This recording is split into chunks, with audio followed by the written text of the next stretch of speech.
To dream the impossible dream, to fight the unbeatable foe. My name is Quentin Earl Darrington. We're here at the lovely All Saints Academy. I was born and raised right here in Lakeland, Florida, and it's so good to be home. Where the brave dare not go, to right the unrightable wrong. I was born in Winter Haven, actually, and then I think while I was still one, is when my family moved to Lakeland. And so from 1 year all the way through the senior high school, I stayed and only knew, Lakeland, Florida. I started school here at North Lakeland Elementary. It was my first school experience, kindergarten through third, and left there, and then of course went to Rochelle Elementary. And then I jumped up with the big boys at Lake Gibson Junior High School. That's where life completely changed. And was going to follow in my brother's footsteps in sports. We were both athletes most of our young life, and he was at Lake Gibson High School, but instead of choosing to follow him with football and the like, I decided to pursue this passion in the arts and theater. And so I went to Harrison, and that's kind of where I turned a mighty corner. We had the fork in the road, and I chose Harrison. So from Harrison, I went on to the University of South Florida, and there started my professional career while still a student at USF. And leaving USF, continued to travel and tour for the first time around the country, then around the world, and I haven't looked back.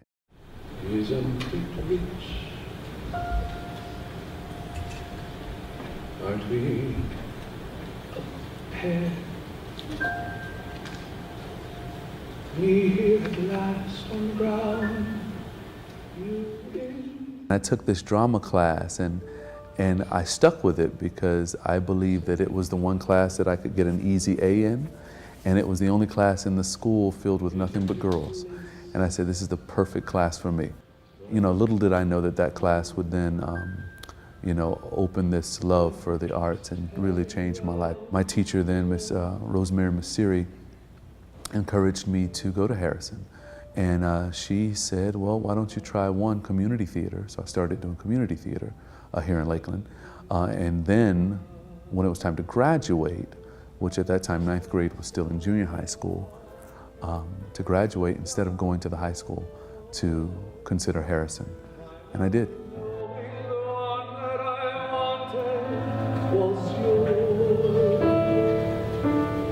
Making my entrance again with my usual flair. At a traditional school, you might be the only one, or maybe one or two or three, that share such a passion and expression, of life and beauty and art. But at Harrison, it was good that I had so many friends who shared it, and we all worked together. It was a big family there. And I loved and enjoyed my years at Harrison, every single one. I jumped in everything that I could. I got involved in as much as I could because I wanted to learn. I was hungry, to learn because it was what I was passionate about. And so I auditioned for everything. I worked very, very hard on my material and did very, very well. 4 years ago, I made that decision with my family to come back here to get my second degree at UCF, University of Central Florida in Orlando. And as of 2 weeks ago, I just graduated, with my master's there. So just finished. So, man, you're right on the cusp of the journey. We're still moving, and there's still many, many more things left to come as I'm now departing for Cats, on Broadway. I didn't know about the show. I didn't know that it was happening. I didn't know anything, but I got a phone call, and they were very interested in bringing me in. I heard that Trevor Nunn was directing the show. Trevor Nunn is one of the great, brilliant minds of our day and has been around for a very, very long time. And I just, all my life, have studied him and read about him in books. And here he is, auditioning this piece. And not only, of course, Trevor Nunn, but Miss Sir Andrew Lloyd Webber as well, the composer and lyricist. But it was that attachment, because I'm an actor's actor, to Sir Trevor Nunn, that I would love to learn from, be under his direction, to grow. And also, because of that growth, then have more to give, you know, to my students. So I think it might be a win-win, you know, situation. The greatest thing that I learned is my keys to success, and it's two things. One is love people, bottom line, period. The second thing, serve people. If you can do those two things, you will be highly successful in any endeavor that you decide to do for your life, whether it be in this art or out of it. Everybody's path is different, and everybody is different, unique in their own way, gifted in their own way. And one person's path to success is going to be uniquely different than someone else's path to success for them, you know. That's what I love about teaching. That's what I love about being able to interact and getting to know students. You teach individuals, you teach young people, not the group. I mean, there of course is a group idea that we share an ensemble and respect for one another. But within that group, there's so many unique qualities and beauties that I pursue being able to highlight each and every one and speak to and reach toward each and every one and bringing them all together for the benefit of the whole. So a huge part of the advice that I give to my students and encourage them is to listen. Only speak when necessary, and when you speak, make sure that it's something that you want, and make sure that it's something that's effective and encouraging and beautiful for yourself and for those around you.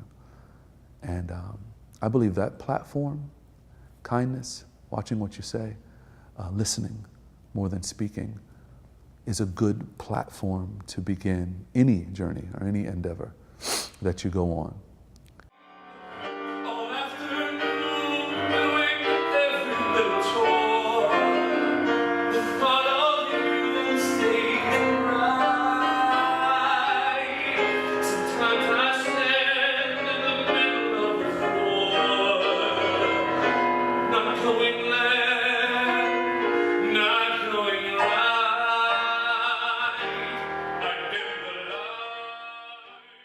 I take a great sense of pride,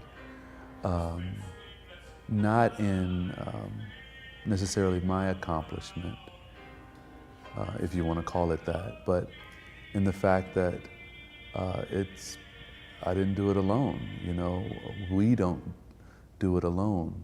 I feel like when I make it to Broadway, we all make it to Broadway. You know, my teachers, other students, friends, my family, supporters. Without them, none of this would be possible. Without them, you know. So that's why I take great pride in it, and that's why I respect it so much. I have a great respect and honor for the privileges that I've been afforded and been given to me. And it's because of those people that I represent, that I carry with me, that I esteem, that I stand on the shoulders of. I am not the beginning, the middle, and the end. I'm a part of a whole. And being a part of that whole is a blessing, and I love it. And I'm very proud to be a part of it.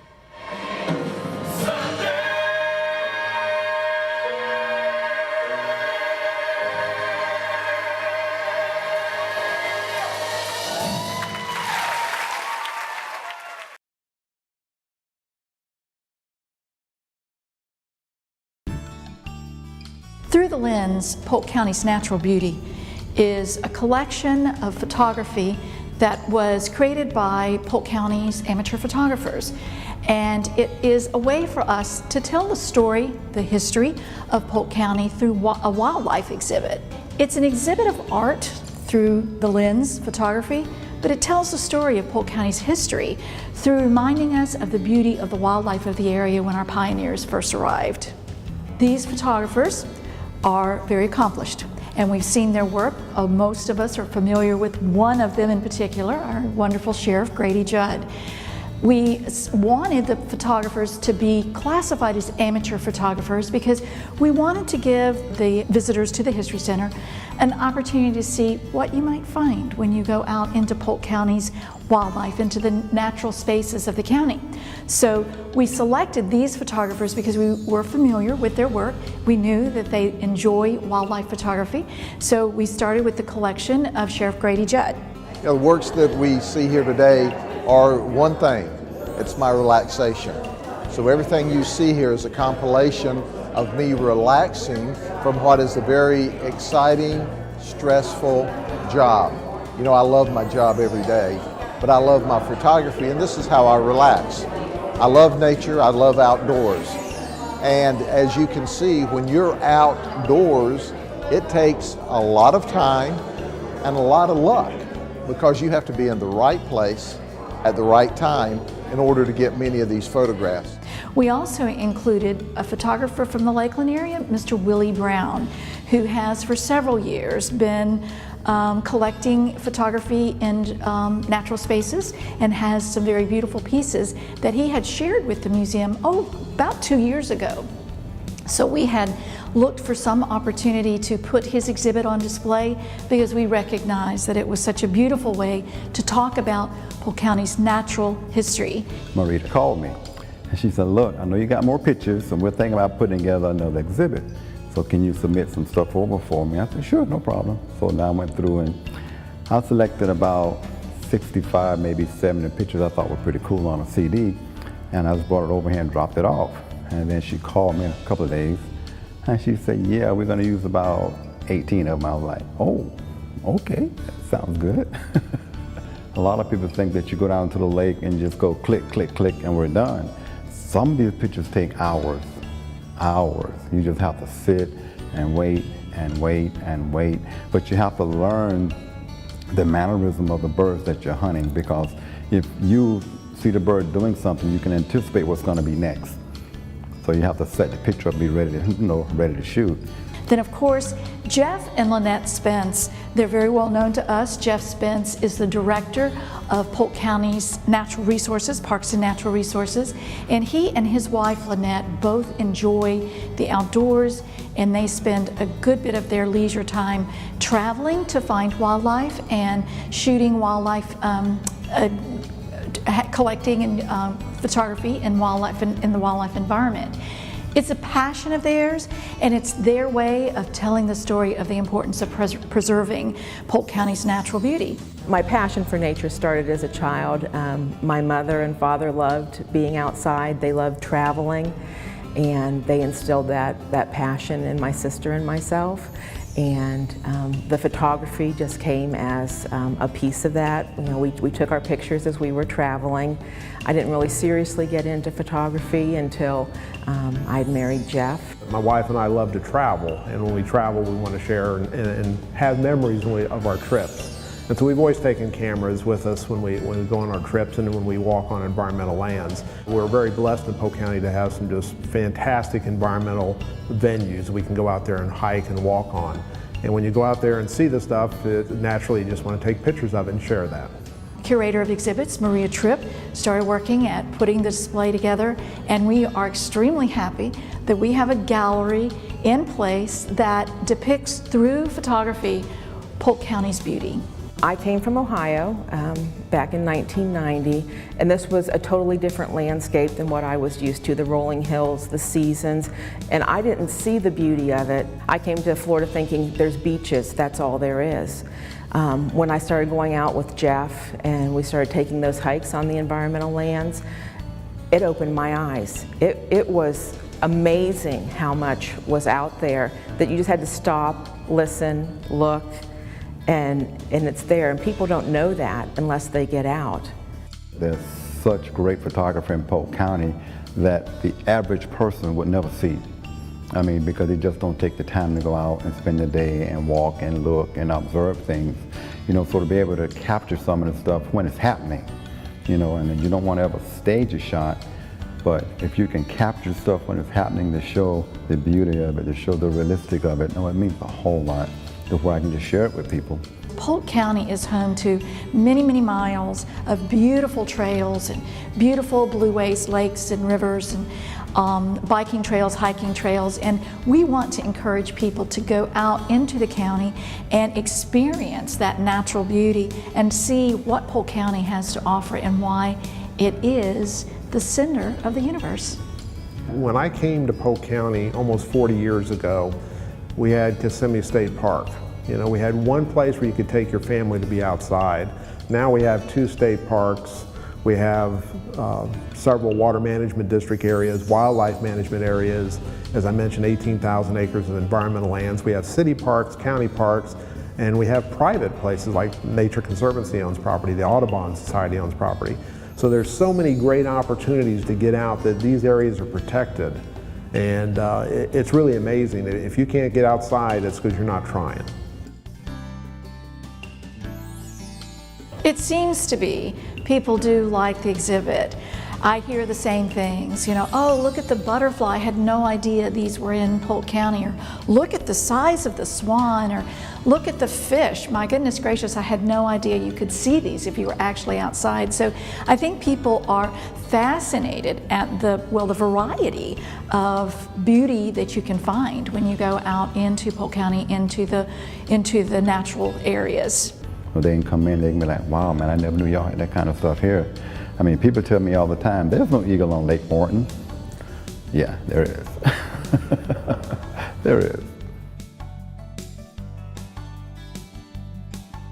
The exhibit should be in place until the end of the year.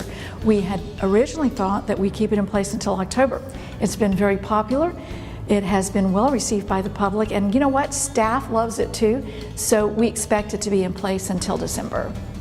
The History Center is operated as a part of Polk County government, so there's no fee to the public. It is free and open to all the public, so we encourage particularly families or everybody, anybody that lives in Polk County or visiting Polk County, come by and take a look and find something of interest about Polk County and our history.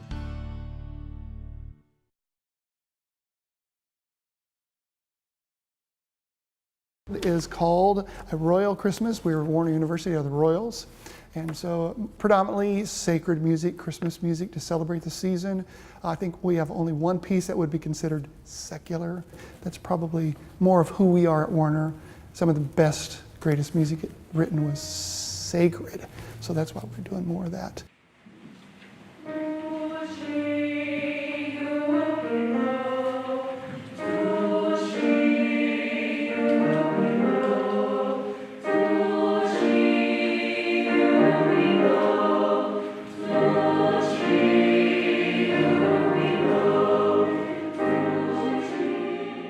We have quite a few different styles actually, and it's really great that we're not doing like all the same stuff, because it gives you a break from kind of having this feel of, oh my gosh, I don't really like this style. So when you don't really like a song, you can kind of find one that you do like and just say, okay, we'll get through this one and I can do that one. Most of it's more modern classical.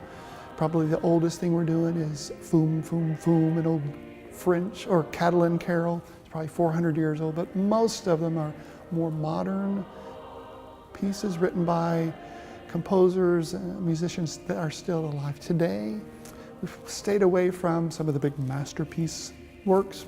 Not that they're bad, but for who we are right now, that seems to fit us.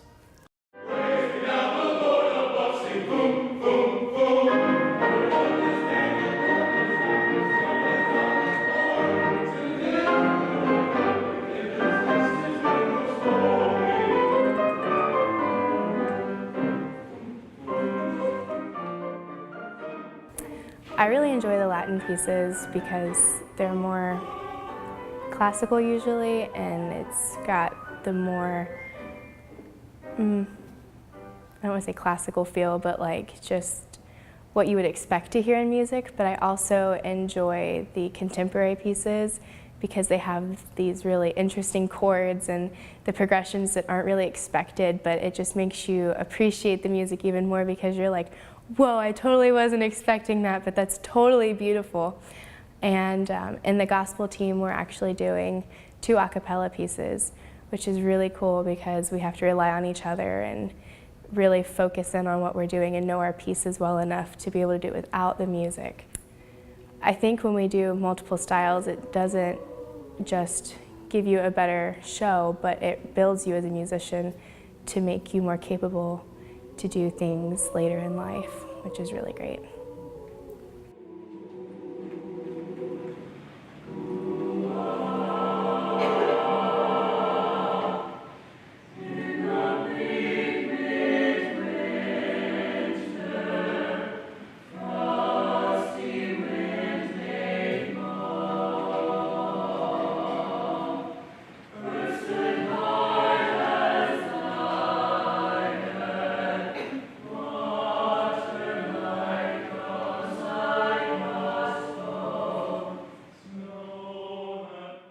We started preparing our pieces at the beginning of the semester, and we kind of listen to it, and we work on parts with our accompanist, and then we try to work on our parts, and we listen to the music when we're at home and stuff, and just preparing. And he always makes sure we know our parts, and he helps us if we don't know a certain area, and it's just great.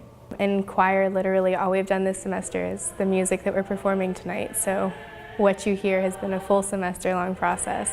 And for the gospel choir, we also sing in chapel. So we had to work on some chapel-type music for us to lead worship. But we really started with Christmas music probably early October. So we've been working on it quite a while. But since 2 of our 3 pieces are a cappella, we've had to work really hard on them, and it's really tedious. And we have to sit down at the piano and just play parts over and over and over again, and we're like, oh my gosh, you'd think we'd get this by now. It grows you and stretches you sometimes. It makes the experience in the end a whole lot better when you can look back and say, look at all this work we did. And even though it was only for an hour-and-a-half show, it all paid off in the end.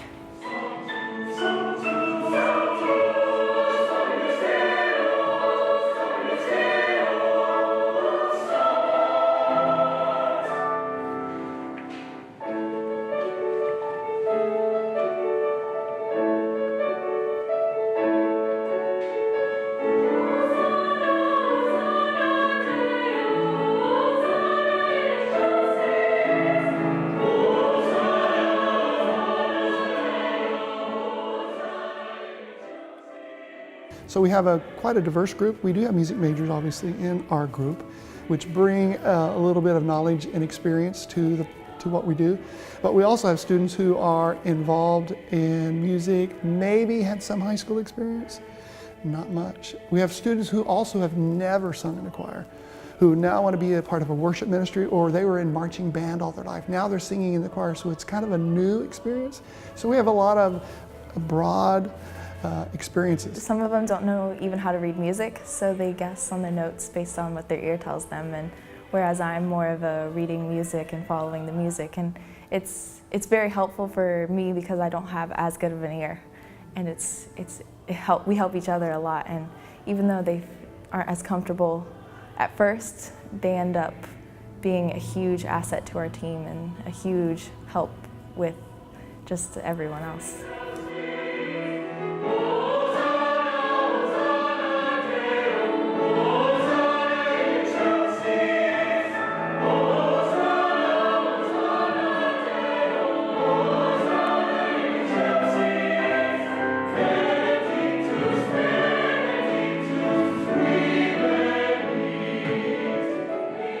I hope the audience takes away a deeper appreciation for the music, and that they realize that the Christmas season isn't about buying presents and wrapping them and making everybody happy and cooking the meals, but it's about taking time to reflect on things that are important and focusing on why we're here and what God's done for us. I really hope they will go away seeing that they can worship with us, and that we'll be able to exude who Christ is through ourselves and what we do on stage and what we sing about. The message of the birth of Christ, the manger, that He came for us, and that brings joy, and that we would exhibit that in our music, and that they would experience that message and understand why we're singing those songs. The other message would be that they experience just the beauty of the music. And both of those are really woven together. So If we do our job well and they sing the way we're supposed to sing, the audience will, I think, be moved musically, but also get a message of the real meaning of Christmas. And that's what we're trying to get across.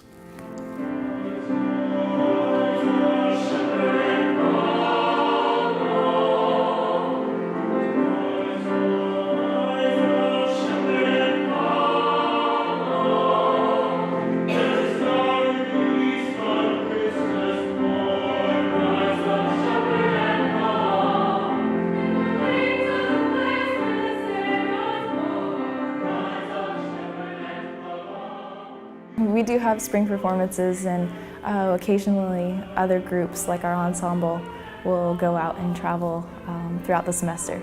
Just come and check us out and come hear what we have all been working on, and we love music, and we love just being able to share our music with the community, and we want to share it with you guys and want to be able to help get our name as Warner out there, but also going to get Jesus' name out there, and want you to come check us out.